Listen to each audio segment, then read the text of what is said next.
आज एक परिवार लगातार बढ़ रहा है। हमारा कहना आर्थिक संपन्नता हुआ है और इसलिए दूसरे को मौका नहीं मिल पा रहा है। तो ये नौ ब्राह्मणवाद लोग नहीं है। शिबू सोरेन थे, हेमंत सोरेन, उसका बेटा कल आएगा, फिर उसका पोता आएगा, उसका परपोता आएगा। ये लोग भी कब्जा करके रखना चाहते हैं। आदिवासियों में, दलितों में ये एक तबका उभरा है, या नौकरियों में इसको हटाने पर विचार करना सराहनीय कदम है। मैंने 30 साल से 40 साल से उस परिवार का कब्जा हो गया, नौकरी में भी वही पर कब्जा हो गया है। चाहिए और लोगों को मौका देना चाहिए, ताकि क्यों आप उसको मैंने कब्जा करके रखे हैं। आपका टी मुचरा मुंडा से शुरू हुआ, कलचे मुंडा 50 साल से कब्जा रहेगा। लोकसभा देखिए 4 ठोरा परिवार का कब्जा रहेगा। खुटी लोकसभा में और कोई मुंडा को मौका नहीं मिलेगा। तो ये राजनीतिक रूप से भी जो कब्जा है आदिवासियों का इस सीटों पर, जो नौधलाट तबका है, एलिट तबका है, चालाक तबका है, वो अपने कब्जा में बनाए रखने की लड़ाई है। आरक्षित वर्ग में आते हैं ST SC OBC, सबका डर समा हुआ है कि ये अबे समुदाय के प्रति कोई जवाबदेह नहीं।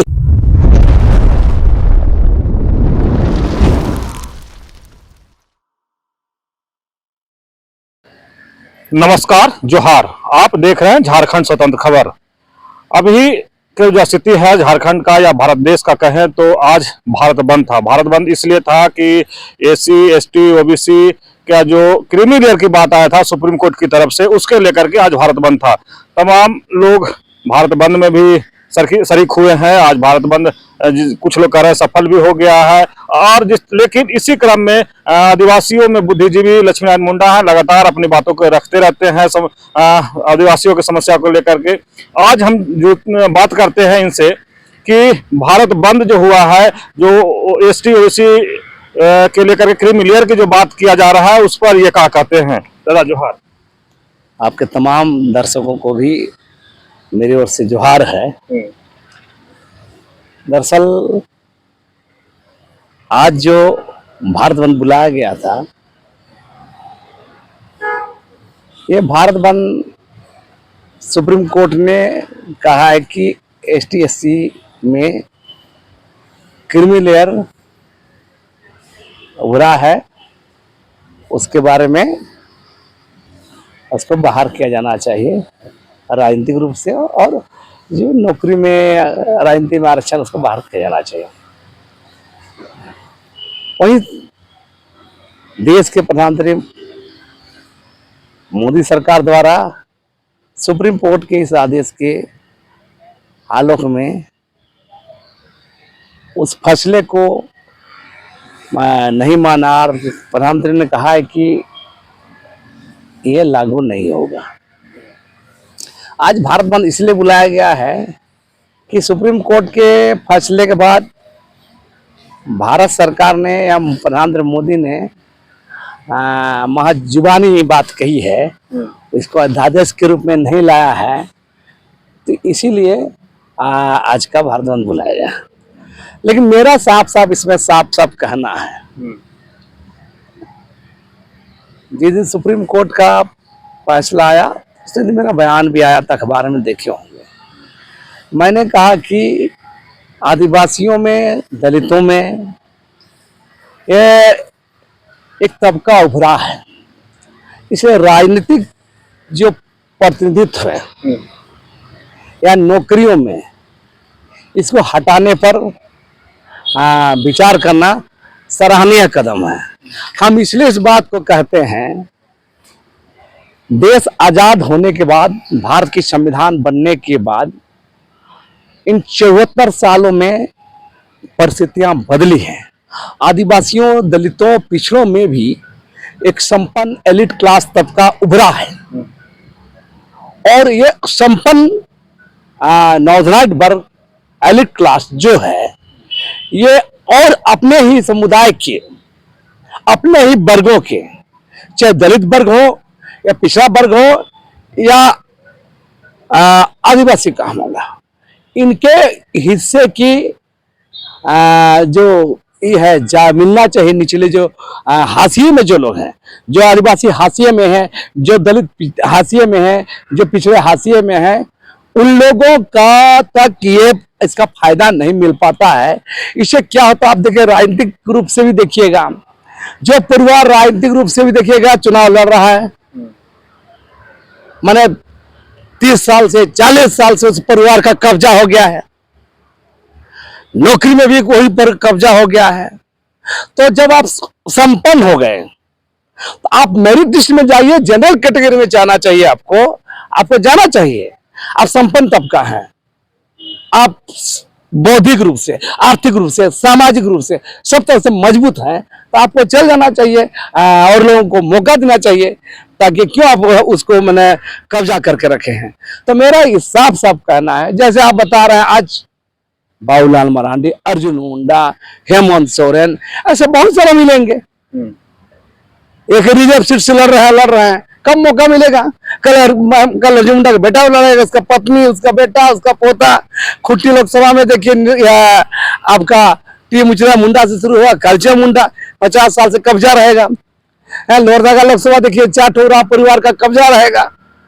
तो मेरा कहना है राजनीतिक रूप से जो आदिवासी कोटा से जो आरक्षित का लाभ लेते हैं, रिजर्व सीट से लड़ते हैं, इसको हटाया जाना चाहिए। क्योंकि दूसरे उराव देखिए, उराव 23 लाख उराव में 4 ठोरा परिवार को हमेशा मौका मिलेगा, बाकी कोई उराव को मौका नहीं मिलेगा। 18-19 लाख या मुंडा लोग है खुटी लोकसभा में, और कोई मुंडा को मौका नहीं मिलेगा, है ना। उसी तरह आप तमाम संथाल बनाकर सीट्सों में देखिए, जिसमें कोई चुनाव लड़ रहा है, आज उसका बेटा लड़ रहा है। मैं कह रहा थॉमस हंसदा MP हुआ करते थे राजमहल से, आज उसका बेटा विजय हंसदा बन रहा है। शिबू सोरेन जहाँ लड़ रहे थे, हेमंत सोरेन लड़ रहे हैं, बसंत सोरेन लड़ रहे हैं। तो मेरा कहना है कि ऐसे जो हो रहा है, कोल्हान को देखिए, हो इलाका में जो लोग लड़ रहे हैं उसी का परिवार लड़ रहा है। कोल्हान इलाका में भूई जो परिवार वही लोग लड़ रहा है, उसका बाल बच्चा लड़ रहा है, उसका पोता लड़ेगा, दर पोता लड़ेगा। तो ये राजनीतिक रूप से भी जो कब्जा है आदिवासियों का इस सीटों पर, इसलिए इसका इन लोग को सक्षम हो गया तो भाई बहुत हो तो आप जनरल सीट से लड़िए, है ना, सामान्य सीट से लड़िए। 1-2 बार बाबूलाल मरांडी जनरल सीट से लड़ रहे हैं, बराबर लड़ रहे हैं बाबूलाल मरांडी जी, है ना, कोरोना से लड़े, जब जनरल सीट से लड़ते हैं।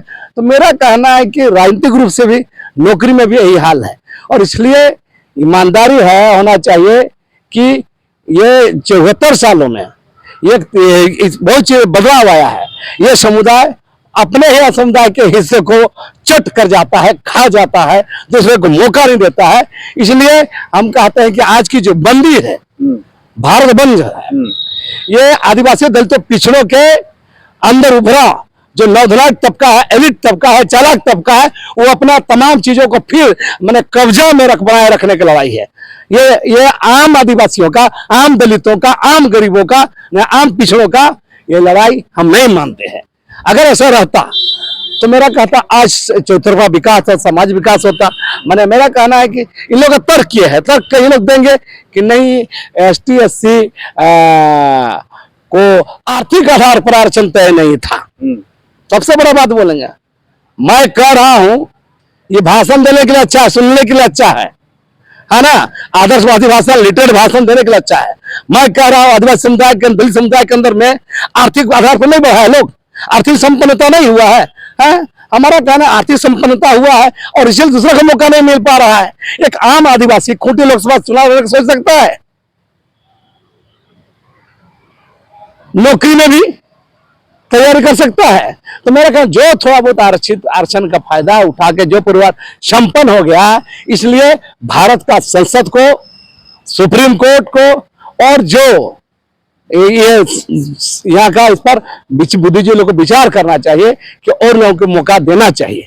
नहीं तो क्या हो रहा है आज पूरे देश भर में देखिएगा, सबका राजनीतिक माने चौपट होगा, ये डर सता रहा है। मैं ये पच की बात नहीं कर रहा हूं, चाहे वो तेजस्वी यादव हो, चाहे हेमंत सोरेन हो, या अखिलेश यादव हो, या चिराग पासवान हो, या जितने भी देखिए जो आरक्षित वर्ग में आते हैं, ST SC OBC, सबका डर समा हुआ है कि कल अखिलेश यादव को दूसरा कोई यादव ना आ जाए, तेजस्वी यादव को और यादव ना आ जाए, हेमंत सोरेन को लगा कोई और सोरेन, कोई आदिवासी आगे ना आ जाए, पिछड़ा आदिवासी आ जाए, है ना। तो ये चल रहा है, ये इसलिए इस पर आप तमाम लोगों को विचार करना चाहिए।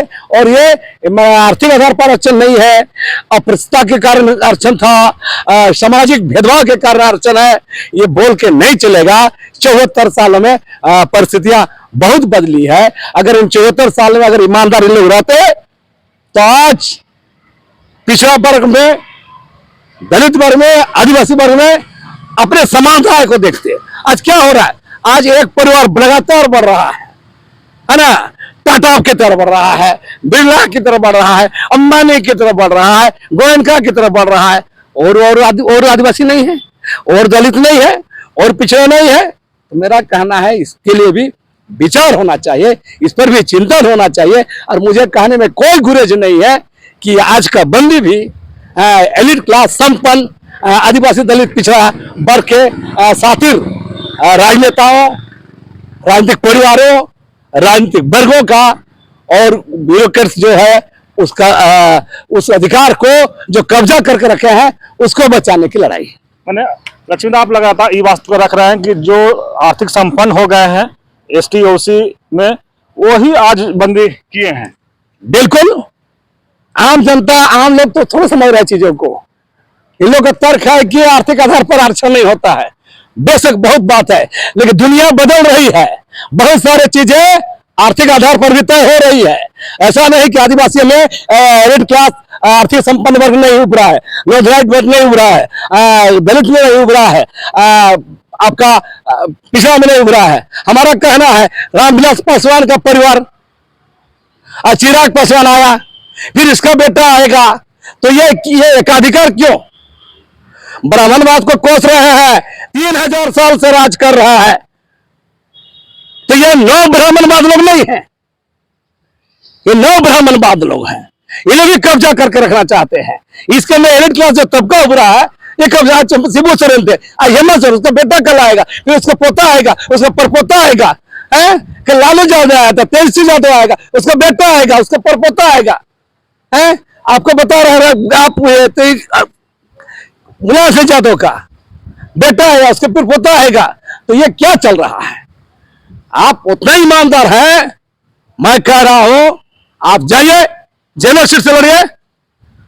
अर्जुन मुंडा हो, हेमंत सोरेन का परिवार हो, है ना, तमाम जो है इन लोग आरक्षण अपने विवेक से, अपना ईमानदारी से, अपनी नैतिकता से अपने दूसरे आदिवासी भाइयों के लिए आरक्षण छोड़ देना चाहिए। मैंने क्रीमी लेयर का आप सपोर्ट करते हैं? हाँ, क्रीमी लेयर है, उभरा है, क्रीमी लेयर उभरा है, और ये बहुत ही माने उभरा है, और ये अपने समुदाय के प्रति कोई जवाबदेह नहीं है। ये चलिए, अभी लक्ष्मी नारायण मुंडा जी की बात आप सुने, क्रीमी लेयर पर ये बता रहे थे। और आज जो भारत बंद था उस पर ये बात रखे कि भारत बंद करने वाला वो लोग थे जो आर्थिक संपन्न है और राजनीतिक में जो जुड़े हैं, या जिस तरह से भी कहा है, या नौकरी पेशे वाले थे, ये वही लोग हैं जो आज भारत बंद किए। और भारत बंद जो क्रीमी लेयर की बात हो रहा था, क्रीमी लेयर ये कह रहे हैं क्रीमी लेयर लगना चाहिए जो आर्थिक संपन्न है। और कई राजनेता के भी नाम लिए कि जैसे उनका बेटा, उनका पोता, इसी में तो जो गरीब तबके के जो लोग हैं, आदिवासी या ओबीसी या एसटी, वो कब नेता बनेंगे, वो कब नौकरी में जाएंगे। तो ये बात लगातार ये कह रहे थे कि क्रीमी लेयर लागू होना चाहिए। और जिस तरह से पीढ़ी दर पीढ़ी जो राजनेता आ रहे हैं, पीढ़ी दर पीढ़ी नौकरी जो लग रहा है, उस पर कहीं ना कहीं क्रीमी लेयर काम करेगा। तो इसी तरह की खबर को देखने के लिए आप झारखंड से जुड़े रहिए। जोहार, नमस्कार।